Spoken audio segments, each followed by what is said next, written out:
저희와 함께 하심을 감사드리고 오늘 이 자리까지 인도하여 예배를 드리게 하심을 감사드립니다. 저희 모두가 직장에서도 가정에서도 맡은 바 본분을 잘 감당하게 하시고 병원 발전의 밑거름이 될 수 있도록 이끌어 주시옵소서. 거룩하신 예수 그리스도 이름으로 기도합니다. 아멘. 안녕하십니까? 이렇게 온라인으로 만나 뵙게 되어 반갑습니다. 여러분, 다들 임영웅 좋아하십니까? 어디 가나 임영웅이 나오면 너무나 좋아하셔서 특별히 추석 인사 사진을 구하려 임영웅 밴드에 가입을 하게 되어 다운을 받아 가져왔습니다. 특별히 어머니들이 너무 좋아하셔서 요즘에 추석 선물로 부모님께 녹용 선물 대신에 임영웅 담요가 인기가 많다고 합니다. 제가 볼 때 이렇게 인기가 많게 된 이유는 부모님이 지어주신 이름도 한 부분 담당했다고 생각을 합니다. 임영웅, 얼마나 이름도 외우기 쉽고 들었을 때 귀에 탁 들어오지 않습니까? 성경에 보면 성경에도 난세에 이 영웅들이 많이 나옵니다. 오늘 성경에 나타난 많은 영웅들이 있지만 그 중에서 특별히 기드온에 대해서 말씀을 드리려고 합니다. 우리 다 같이 사사기 7장 1절에서 3절 말씀 보시겠습니다. 여룻바알이라 하는 기드온과 그를 쫓은 모든 백성이 일찍이 일어나서 하롯셈 곁에 진쳤고 미디안에 지는 그들의 북편이요 모레산 앞 골짜기에 있었더라. 여호와께서 기드온에게 이르시되 너를 쫓은 백성이 너무 많은즉 내가 그들의 손에 미디안 사람을 붙이지 아니하리니 이는 이스라엘이 나를 거스려 자긍하기를 내 손이 나를 구원하였다 할까 함이니라. 이제 너는 백성에게 고하여 이르기를 누구든지 두려워서 떠는 자여든 길르앗산에서 떠나 돌아가라 하시니 이에 돌아간 백성이 22,000명이요 남은 자가 10,000명이었더라.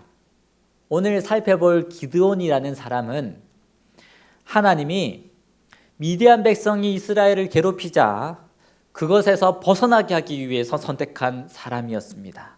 그러나 기드온 자신은 용기가 없었고 내세울 게 없는 자였습니다. 사사기 6장 15절에 이렇게 얘기합니다. 기드온이 그에게 대답하되 주여 내가 무엇으로 이스라엘을 구원하리이까? 보소서 나의 집은 므낫세 중에 극히 약하고 나는 내 아비 집에서 제일 작은 자니이다. 이럴 때 하나님이 다시 말씀하십니다. 여호와께서 그에게 이르시되 내가 반드시 너와 함께 하리니 내가 미디안 사람 치기를 한 사람 치듯 하리라. 하나님이 이렇게 이야기하셔도 기드온이 이렇게 말하는 데는 이유가 있었습니다. 이 미디안의 12만 명의 군사를 보고 떨고 있는 군사들을 향해 기드온이 돌아갈 사람은 돌아가라고 하니 22,000명이 돌아가고 이제는 10,000명밖에 남지 않게 되었습니다. 그때 하나님이 또 기드온에게 뭐라고 말씀하셨냐면 10,000명 중에 이 사진에 나와 있는 것처럼 물 떠먹는 거를 시험을 해봐서 주위를 살피면서 손으로 떠먹는 자 외에는 준비되지 않은 군사는 다 집으로 보내라고 말씀을 하십니다. 그래서 10,000명 중에 9,700명이 돌아가고 300명만 남게 된 것입니다. 여러분 12만 명 대 300명 싸움이 될까요? 안 될까요? 영화 300이라는 걸 다 보셨을 것입니다. 저도 참 재미있게 보았습니다. 그런데 사실은 이 영화 300의 역사적 기록을 보면 스파르타 완전 시민은 300명인 것에 불과하지만 그때 함께한 군사들이 무려 7,000명이 더 있었습니다. 그래서 사실은 300명의 군사가 아니라 7,300명의 군사가 싸웠던 것입니다. 그런데 이 성경에 나타난 기도는 진짜 실제로 300명으로 싸웠던 것입니다. 그 결과는 어떻게 됐을까?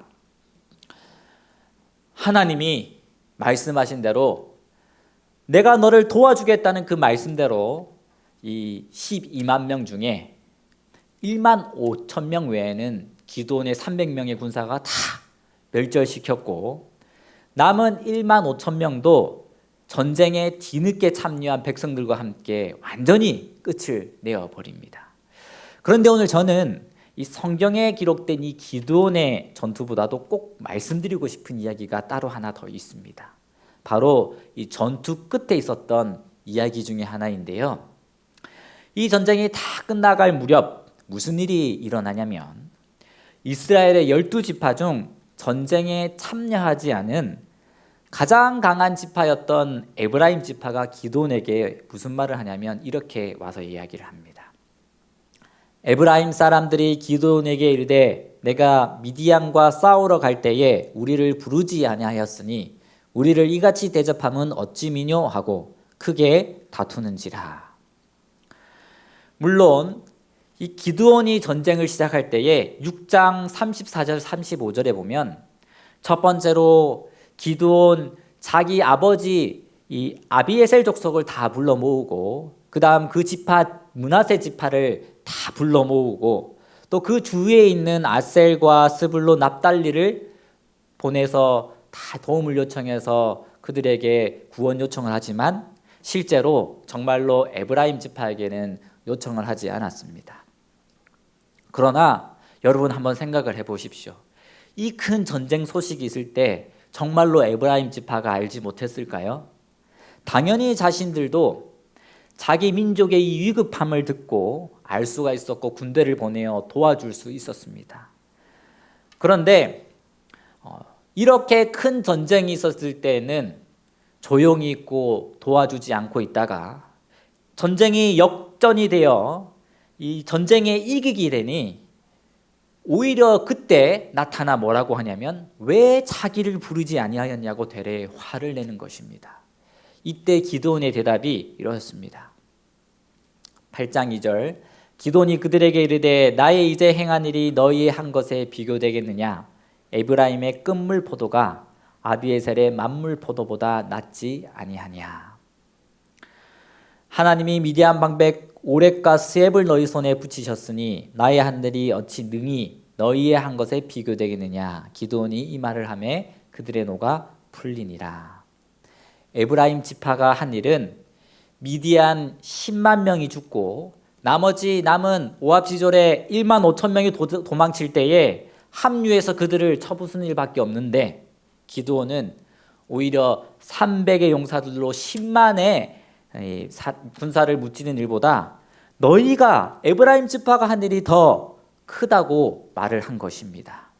이 일로 인해 모든 분쟁과 분란은 잠식이 되고 이스라엘 백성은 하나님께 영광을 돌리며 이 모든 역사는 성경에 기록되어 지금까지 널리 읽히게 되었습니다.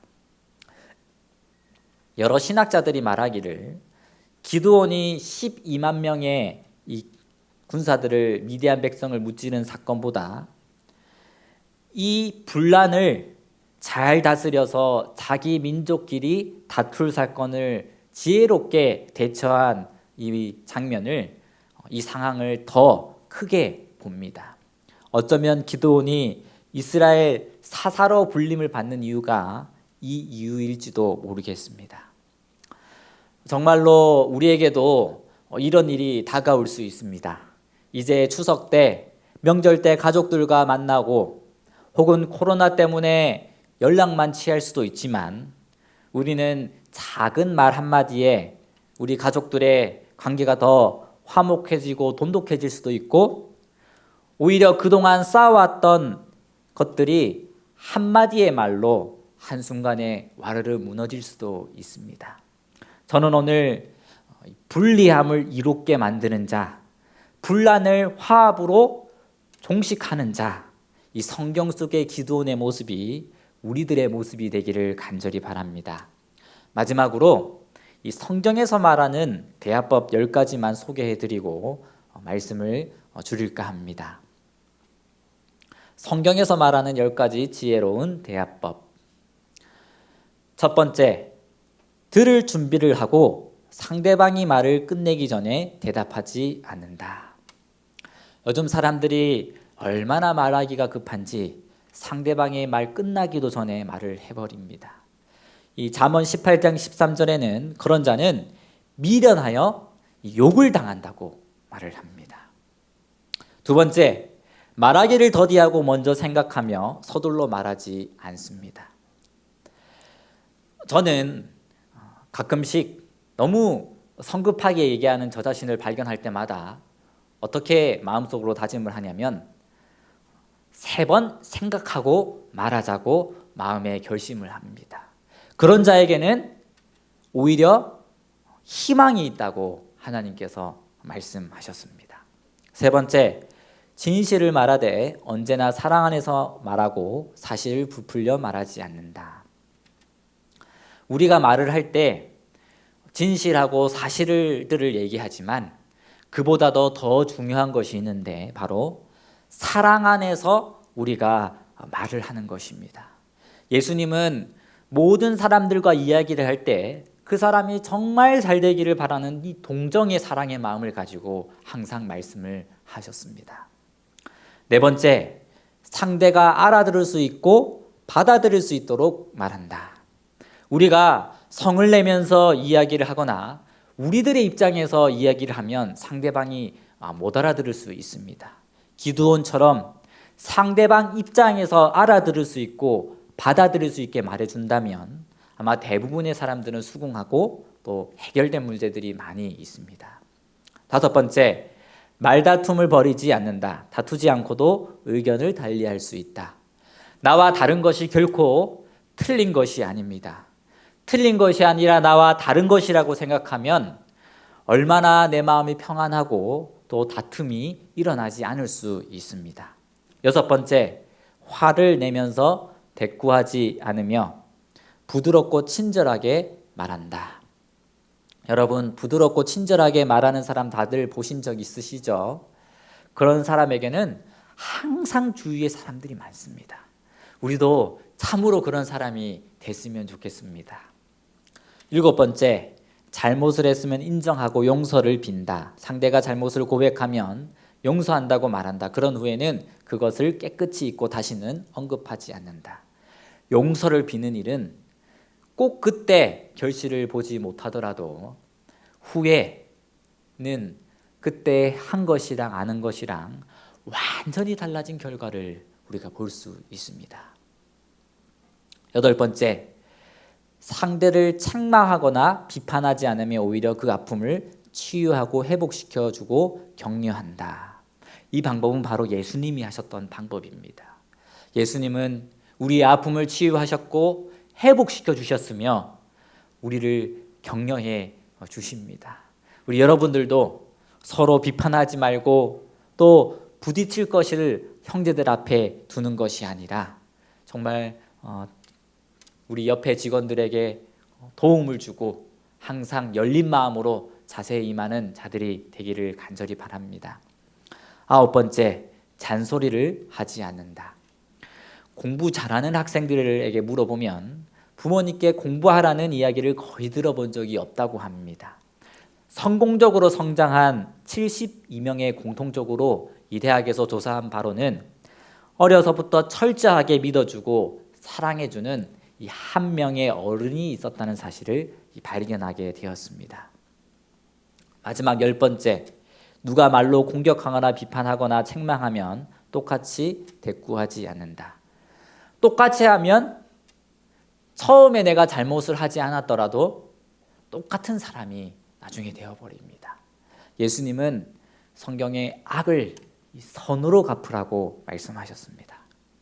예수님은 우리의 모든 죄들을 위하여 십자가에 달려 돌아가실 때에 많은 고발을 당하셨습니다.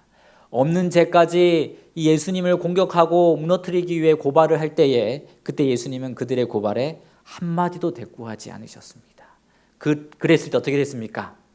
우리 인류의 모든 죄를 사하시고 구원하시는 일을 마침내 이루시게 된 것입니다. 우리 추석 명절 날에도 또 그뿐 아니라 우리가 매일매일 살아가는 오늘날에도 우리 모든 곳에서 여러분들이 정말 이 성경에 나타난 기드온의 모습 또 이 작은 예수님이 되기를 간절히 바랍니다. 그랬을 때에 예수님의 모습에서 빛이 났던 것처럼 우리들의 모습에 빛이 나게 되어서 여러분들이 하나님이 말씀하신 축복의 통로가 될 것입니다. 축복의 통로가 되는 우리 3693병원 직원 여러분이 되기를 간절히 바라면서 오늘 말씀을 마치도록 하겠습니다. 우리 다 같이 기도하겠습니다. 아버지 하나님, 또 이렇게 저희들에게 추석 명절을 주시고 또 그 가운데 우리가 또 병원을 지키며 또 우리가 항상 주님 안에 거하게 해주시니 감사합니다. 하나님, 정말 우리가 모든 상황 속에서 우리의 마음을 잃어버리지 않는 자가 되게 하여 주시옵소서. 하나님께서 우리의 마음을 지켜주시고 우리에게 할 말을 주시옵시고 오히려 우리를 통하여 많은 사람들이 빛을 보며 가족들이 행복을 느낄 수 있도록 하나님 우리들을 축복하여 주시고 우리의 갈 길을 인도하여 주시옵소서. 이 어려운 상황 속에서도 하나님이 우리 병원을 지켜주셨고 앞으로도 지켜주실 줄 믿고 감사드리며 예수님 이름으로 기도드립니다. 아멘.